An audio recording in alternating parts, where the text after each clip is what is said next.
Well, for the second day in a row, the number of hantavirus cases connected to that cruise ship has increased. We also have a region out there being celebrated as one of the most popular cruising regions, and another region that might be shooting themselves in the foot when it comes to cruise passengers. And we got a parent out there that needs help with how to parent their child on a cruise. It's an interesting situation. Yeah, all that and more on today's episode of The Cruise Show. All aboard! Your ship is leaving. Talking about everything going on in cruising. It's the Lido Loca time. It's the cruise show. It's the cruise show. Hey, what's up, everybody? Welcome to La Lido Loca. Welcome to The Cruise Show. I am your host, Tony, here to talk you through everything going on in cruising. It's everything going on in cruising. It's for your face.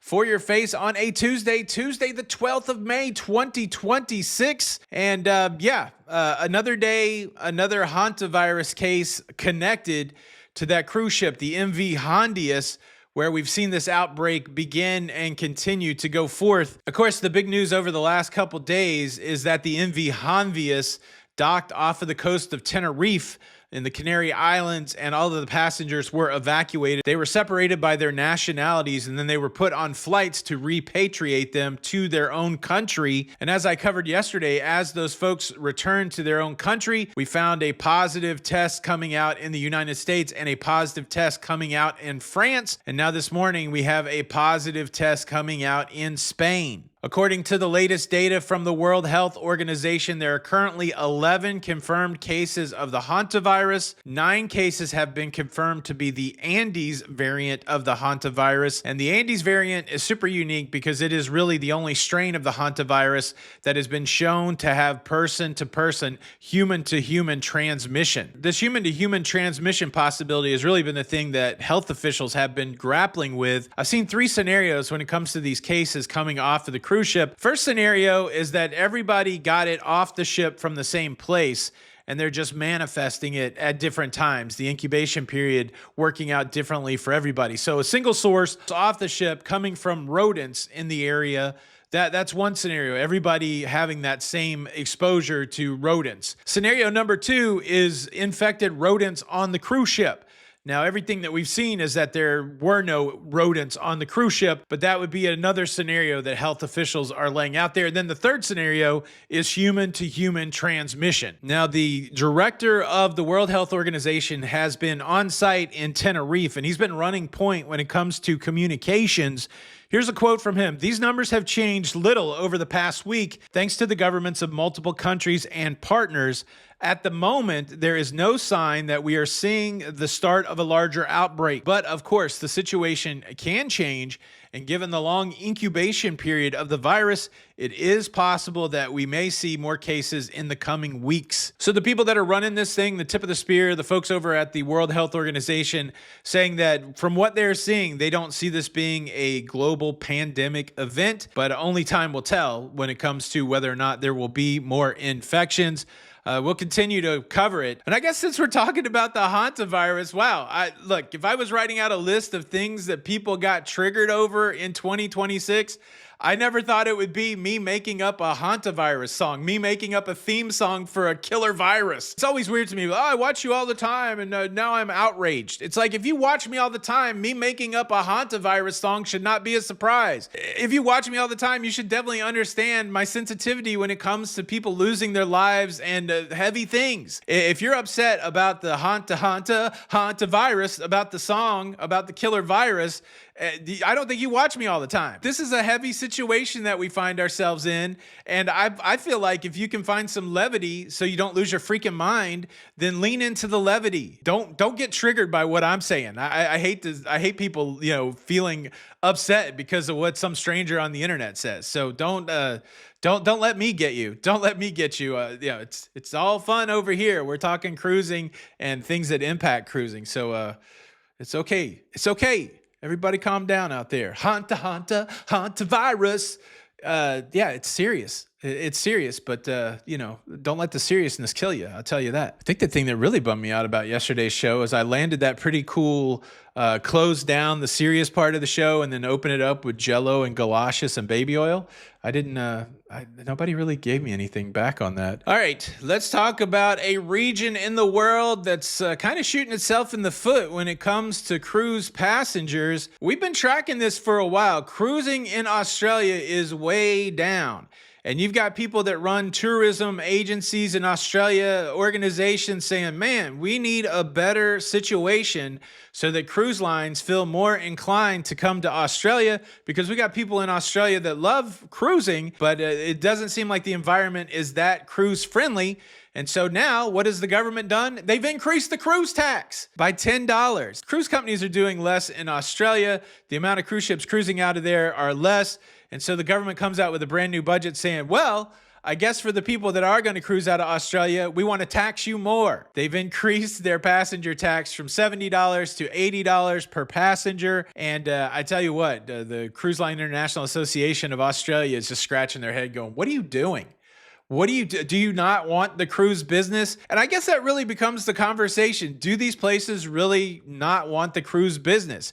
Because the cruise companies are fluid, man. And if I know anything after watching the cruise industry for the last 9 years, cruise companies are going to go to where the money is and where the friction is low. They want to go somewhere that's accepting and happy to have the cruise business there. And anytime that you introduce friction into the process with a new tax or a new regulation or something like that, cruise company not going to stay there. Unfortunately, it seems like Australia may be positioning itself to end up with less cruise passengers. I know there's a lot of folks out there from Australia that watch the show. Shout out to you. Good day. What do you think? Do you think it's a good move by the government, bad move by the government in Australia? Do you think it's going to hurt cruising in Australia? Leave a comment below. And well, I guess as a counterpoint to that story, let me tell you about the cruise region that is the most popular in the cruise globe. I was just reading this article over on Cruise Industry News, and here's the headline, which will give away the region. Caribbean continues to claim lion's share of market. It says that here in 2026, the Caribbean holds 42% of the global cruise market. It's up 12% from 2025. The report goes on to say that this year, 200 ships from more than 40 cruise lines. That would be interesting to try to identify the 40 cruise lines, departing from 11 different U.S. cruise ports, going to a plethora of cruise stops in the Caribbean. The other interesting thing about this article is it outlines the top 3 cruise lines that have the largest market share in the Caribbean. Who can that be knocking at my door?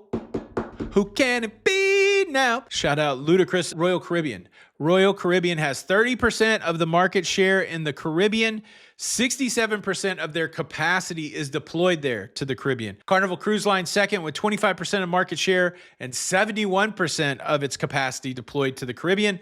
And coming in third, who do you think it is? That's right, it's MSC. MSC, the third largest, 10% market share, 37% of its capacity. And if you think it through, a lot of that capacity lives at the private islands. I would love to see what the numbers of the amount of people going to Perfect Day at Coco Cay. The Caribbean continues to hit hard, continues to be a winner, and I think other places in the world, maybe they take note if they want that same level of cruise business as they have in the Caribbean. Quick programming note, we will be going live tonight at 9 p.m. answering your cruise questions, talking about our latest adventures. That's right here on the YouTube channel, Cruise Day Night Live, 9 p.m. And then if you're a part of our Patreon community, we'll have your extra live show tonight. Get 3 or 4 of those a month for as little as $5. Much smaller crowd, so it's a lot easier to get your questions answered. So if you want a little exclusivity, join our Patreon community, patreon.com/La Lido Loca. Got that show at 8 p.m. So Patreon at 8. You got the big Cruise Day Night Live public show, 9 p.m. We'd love to see you there. Real quick call out here. Norwegian Cruise Line has announced its first ever first responder discount. This goes along with their military appreciation program and their teacher cruise discount. This is something that you see a lot in the cruise forums where people are celebrating people that have done military service as you should. Thanks everybody for their service out there. Also, let's give some teachers some love. And sometimes in that conversation, there's people that are first responders, EMTs. Hey, what about us? How come we ain't getting no love? And now at least Norwegian Cruise Line for their part are saying, okay, we'll give you some love too. So we got the teacher discount, we got the military discount, and we've got the first responder discount. I know other cruise lines also offer this type of discount. I haven't taken advantage of any of them, but I'd love to hear in the comments, are you using any particular discount with any particular cruise line? If so, what is it and how have you found it to be? All right, I got one story left, and it's really an appeal from a parent out there getting ready to take their kid on a cruise, and they need your help being a parent. And I would love to hear your response to this situation. Before I share that story with you, let me quickly invite you to subscribe. If you like staying up to date with everything going on in cruising, please consider subscribing with the notification bell on. That way you don't miss out on any of these episodes. Go ahead and hit the like button if you're enjoying the show. A big thank you in advance. All right, this post was posted over on Reddit. Title, taking my 15-year-old on his first cruise, but he wants his phone the whole time. We are a family of 3 doing a 6-night Western Caribbean cruise this summer to celebrate my son's 15th birthday. It's his first cruise and we are excited, but he's already saying he wants to stay in the cabin gaming or scrolling on his phone most of the trip. I told him no way, and that this is supposed to be a family time with shows, pools, and ports, but he thinks I'm being unfair. My husband is more laid back about it. Am I overreacting, or is it normal to set strict rules about devices on a cruise with teens? This is one of those questions that kind of makes me happy. I never cruised with teens. I waited till my kids were adults to go on a cruise so they could do whatever the heck they wanted.